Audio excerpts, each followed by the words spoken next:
week's Torah portion, Truma, launches a 4-week parsha, 4 parshas, and 13 chapters, 500-verse description of the construction of the tabernacle, the portable sanctuary in the desert, which was the precursor to the Jerusalem temples, which stood, give or take, with some interruption for 1,000 years, and that eventually led to synagogue. So in intimate and loving detail, the Bible describes every last detail of the construction of the tabernacle. Where precisely to put the clasps and the planks and the bars and the poles and the sockets, whatever that means. What are the types of lamps, what oil is used for lighting and what oil is used for burning, how to carve the wood, how to design the precious stones, what are the measurements of the cloths, how to loop the cloths with the copper clasps to keep the tent up, whatever. How much ram skin and dolphin skin should be used in the tent covering, what color should be included in the sanctuary, how should you make the curtains and the lampstands and the sockets that hold the curtain. Now, if I were to ask people what the book of Exodus is about, most people would respond slavery, taskmasters, the burning bush, 10 plagues, the splitting of the sea, manna, the 10 commandments.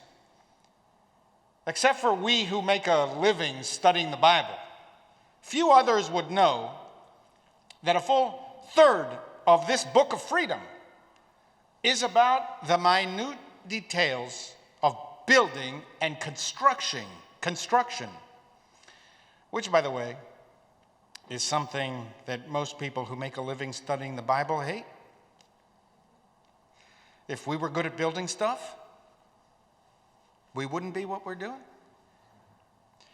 We would have been architects, engineers, scientists, like all of our siblings. The purpose of the parsha was God, but it describes carpentry. The goal was reflection, but the parsha is about labor. The objective was purity, but the parsha is about physical effort.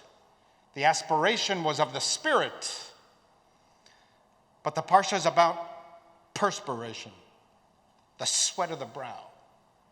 The point was life's big picture, but the parsha is about the smallest details. Why? Why so much detail? I think that it is to teach us that the grandest human accomplishments are the result of the smallest daily decisions.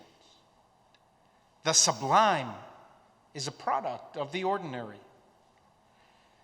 Even the most sublime idea of all, the knowledge of God, requires nails and wood and rope and stone and oil and metals and microphones. By describing every last detail of the tabernacle's construction, the Torah is urging us to pay attention carefully and in a focused way to the details of our aspirations. For example, you can't just announce that you have enough vaccines to vaccinate the entire country.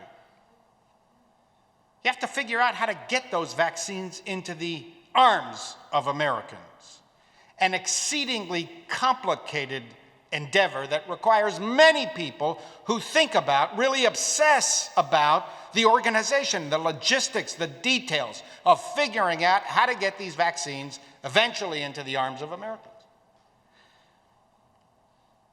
The vaccine is a noble, sublime idea. It doesn't mean anything unless you figured out the details. The Torah is teaching us that vision without execution is fantasy. At the same time, mere skill an ability to pound a nail into wood without breaking your thumb, the capacity to execute without understanding what it's all for, is hollow, just mechanized functionality. There's nothing elevated about it. To live a complete and fulfilled life and to have progress and invention, we must have a vision of beauty, of nobility, of meaning that guides us daily, but we must also pay attention and figure out how to put it all together. I love reading the testimony of one of the eyewitnesses to Leonardo da Vinci's work on the Last Supper. Has anybody been there? Up there, it's in Milan. Anybody been to see the actual Last Supper?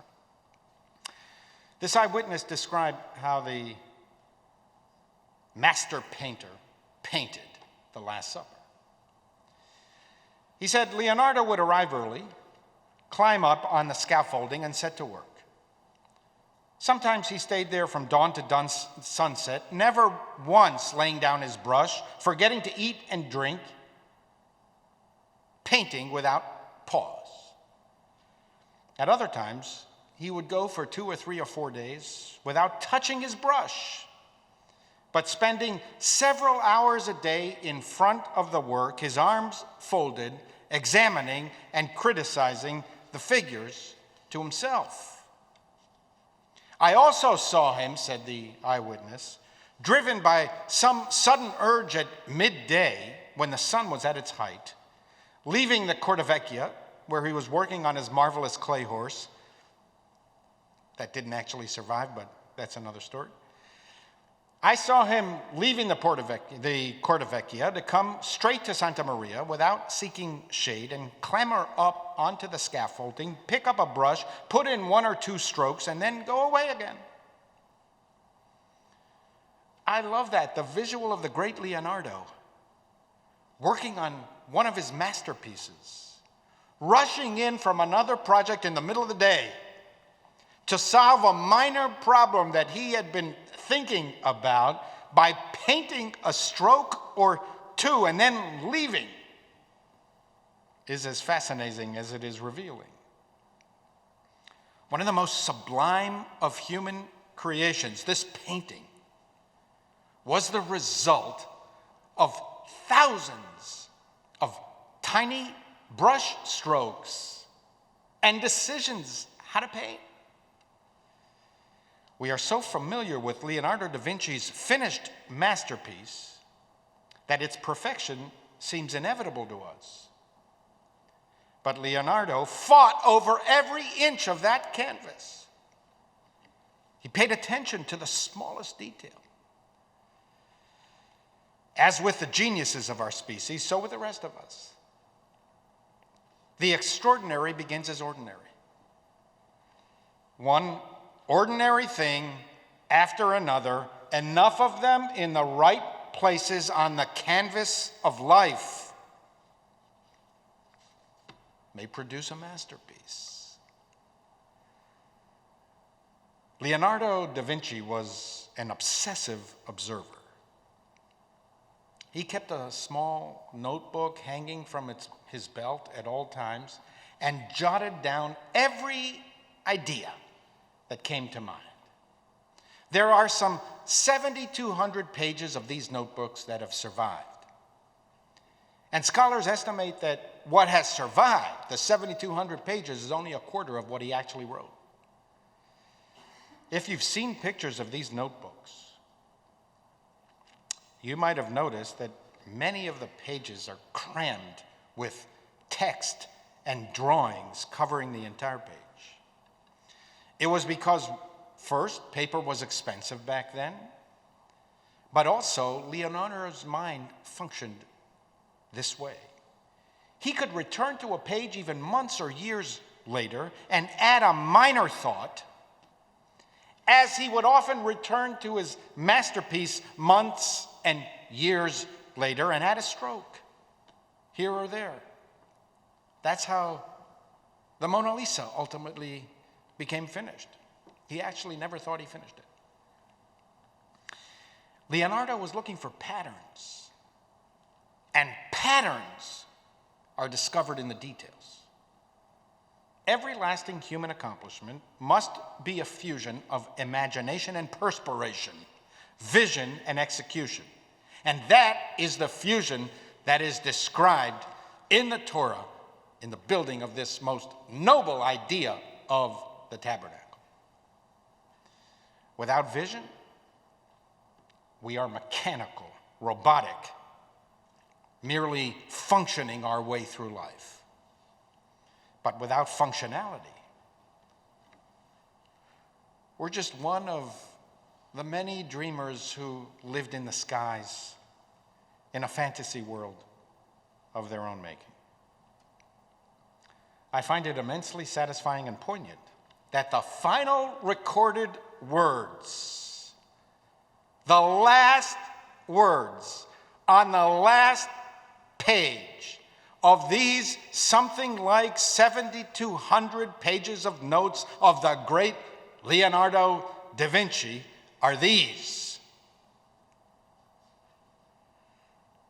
the soup is getting cold. Amen.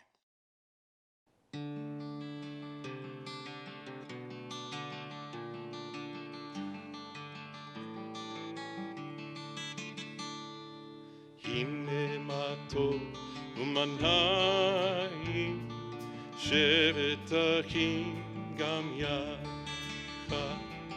הנה מה טוב ומה נעים, שבת אחים גם יחד. הנה מה טוב, שבת אחים גם יחד. הנה מה טוב, שבת אחים גם יחד. הנה מה טוב ומה נעים, שבת אחים גם יחד. הנה מה טוב ומה נעים, שבת אחים גם יחד.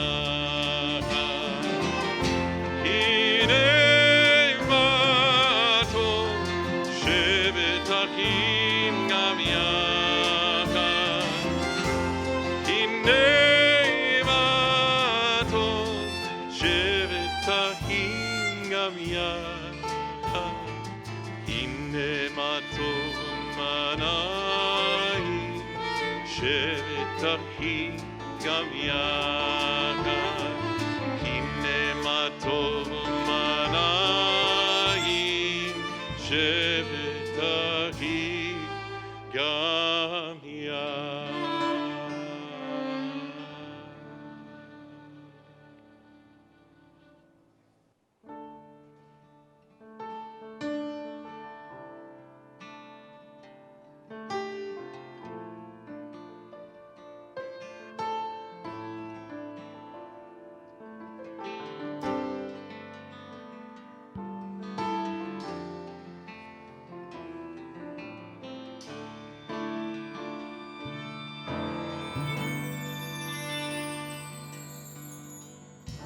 The night and the night and night, the night and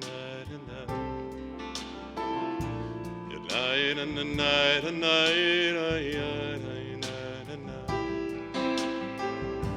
the night and the night and night, the night.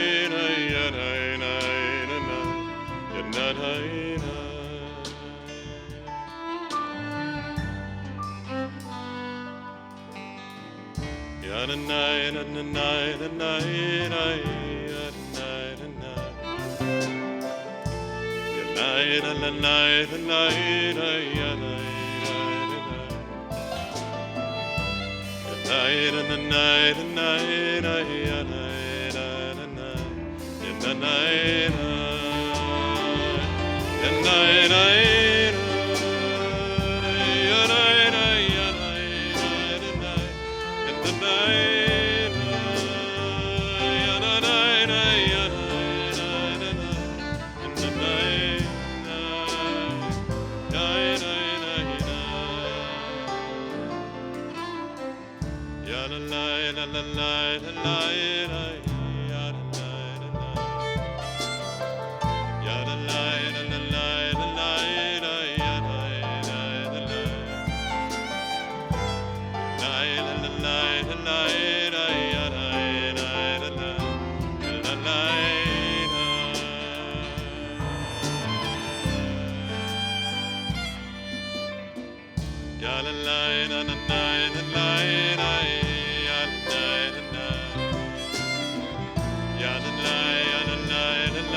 Ya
We would be pleased to send a complimentary DVD of this program to anyone who wishes to support JBS with a tax-deductible gift of $36, double high or more. Simply visit the JBS website at jbstv.org and click on the Donate button to make a donation by PayPal or your credit card. And please indicate the program for which you would like a DVD.